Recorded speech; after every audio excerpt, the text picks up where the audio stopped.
নমস্কাৰ বন্ধুসকল, আপোনালোকে চাই আছে ক্ৰিকেট গুৰু আছাম ইউটিউব চেনেল। টি20 বিশ্বকাপ 2024ৰ পৰা প্ৰায় বাহিৰ হৈছে নিউজিলেণ্ড ক্ৰিকেট টিম।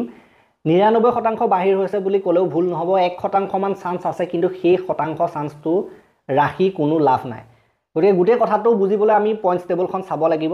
পইণ্টছ টেবুলখনত দেখিছে আপোনালোকে ৱেষ্ট ইণ্ডিজ কোৱালিফাইড হৈ গৈছে তেওঁলোকৰ গ্ৰুপত 3খনৰ ভিতৰত 3খন জিকি 6 পইণ্ট লৈ পেলাই।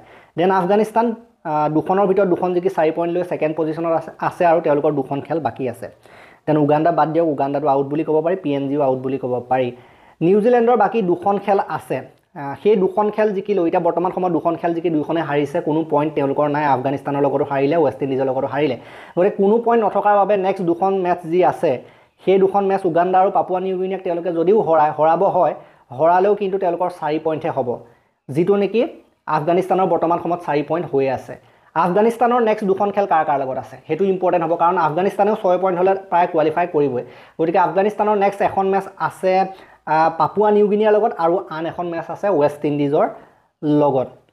গতিকে ৱেষ্ট ইণ্ডিজৰ লগত যদিও বা আফগানিস্তান হৰাৰ চান্সটো আছে, কিন্তু পাপুৱা নিউ গিনিয়াৰ লগত আফগানিস্তান কেতিয়াও নাহাৰে। সেইটো আপছেট, যদি হাৰে আপছেট হ'ব, কিন্তু হাৰিলেও কামত নিদিব। এতিয়া মেইন কথাটো হ'ল যে 2খন হাৰিব লাগিব। যদি নিউজিলেণ্ড আগলৈ যাব বিচাৰে তেতিয়া আফগানিস্তানৰ টিমটো 4 পইণ্টত ৰখি যাব লাগিব, যিটো নেকি বৰ্তমান সময়ত সম্ভৱ হিচাপে আমি দেখিবলৈ পোৱা নাই।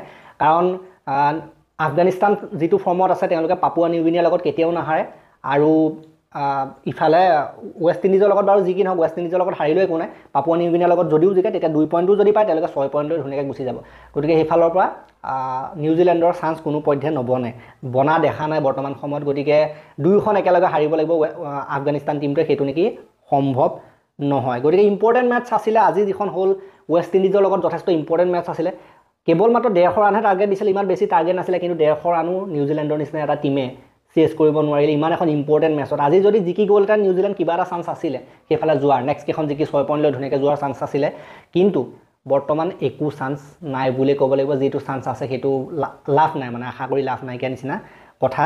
লোকৰ ওপৰত নিৰ্ভৰ কৰি এইবিলাক কোনো লাভ নাই।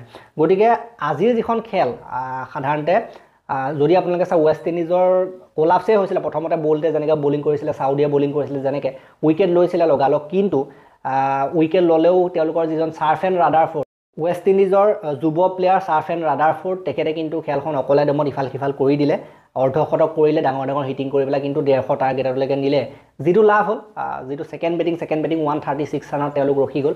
আপোনালোকে দেখিবলৈ পালে গুডাকেছ মতিয়ে 3টা, দেন আলজাৰী জোচেফ, যিজনে RCB হৈ পেলাই বহুত বেয়া বলিং কৰে বুলি এটা কথা চলি আছিলে IPL-ৰ সময়ত, সেইজনে 4টা উইকেট লৈ পেলাই নিউজিলেণ্ডক গিৰাই দিয়াৰ ক্ষেত্ৰত মুখ্য ভূমিকা ল'লে। চাওক, গুডাকেছ মতিয়ে 3টা, গুডাকেছ মতি যাক নেকি IPL-ত কোনেও নিকিনে, আৰু লগতে আলজাৰী জোচেফ, যিজন প্লেয়াৰক সাধাৰণতে ফ্লপ বুলি ট্ৰল কৰা হয় বা বলিং ভাল নহয় বুলি IPL-ত কোৱা হয়, সেইজন প্লেয়াৰে নিজৰ টিমৰ কাৰণে, নিজৰ নেশ্যনেল টিমৰ কাৰণে কি কৰিব পাৰে চাই লওক। গতিকে প্লেয়াৰ এনেকুৱাই হ'ব লাগে, নিজৰ সাধাৰণতে দেশৰ টিম, যিটো নেশ্যনেল টিম, সেইটোৰ কাৰণে সাধাৰণতে ভাল কৰাটোহে কিন্তু মেইন। এনেকুৱা ষ্টেজত ভাল কৰাটোহে মেইন। T20 ৱৰ্ল্ড কাপৰ নিচিনা ষ্টেজত ভাল কৰাটো কিন্তু বহুত ডাঙৰ কথা। IPL-তো বেলেগ এটা কথা হয়, ৱৰ্ল্ড কাপটো কিন্তু আচল কথা। গতিকে এইদৰে বৰ্তমান সময়ত নিউজিলেণ্ডৰ চান্স নাই, বেছি আলোচনা কৰিবলগীয়া নাই কথা ইয়াত। আৰু ভিডিঅ'টো ভাল লাগিলে যদি লাইক কৰিব, শ্বেয়াৰ কৰিব, চেনেলটোলৈ নতুনকৈ আহিছে যদি ছাবস্ক্ৰাইব কৰি ঘণ্টাটো দবাই থৈ যাবলৈ নাপাহৰিব। তেতিয়ালৈকে আৰু এটা নতুন ভিডিঅ' লৈ অনাৰ প্ৰতিশ্ৰুতিৰে মই বিদায় মাগিছোঁ। ধন্যবাদ।